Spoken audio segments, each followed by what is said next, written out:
தொட்டதுக்கெல்லாம் தாத்தா பேரை வைக்கக்கூடிய நம்ம தமிழ்நாட்டு அப்பா தமிழ்நாட்டிலே இதுவரைக்கும் இல்லாத இம்மாம் பெரிய பாலத்துக்கு ஏன் தாத்தா பேரை வைக்கல? Hello my dear great warriors. Coimbatore மக்களுக்கு பெருந்தளவுலியா இருந்த அவினாசி ரோடோட டிராபிக்க போக்குறதுக்காக 2020ஆம் ஆண்டு அப்ப இருந்த அதிமுக அரசால சக்சஸ்ஃபுல்லா போடப்பட்ட இந்த பிளான ஜவ்வா 5 வருஷம் இழுத்து இப்ப திமுக அரசால இன்னைக்கு திறந்துட்டாங்க.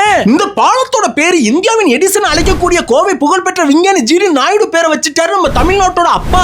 எப்படி மனசு வந்திருக்கும்? அப்படின்னு இந்த பாலத்துல ஸ்பெஷல் இந்தியாவிலே இருக்கிற மிக நீளமான பாலத்துல இது 3வது இடத்துல இருக்கு. அதாவது இதோட நீளம் 10.1 கிலோமீட்டர். இந்த பாலத்துக்காக ஒதுக்கப்பட்ட நிதியம் 1700 கோடி. ஆனா இப்ப முடிக்கப்பட்டதோ 1791 கோடி. இந்த எக்ஸ்ட்ரா வர 91 கோடிக்கு என்ன பண்ணிருப்பாங்க?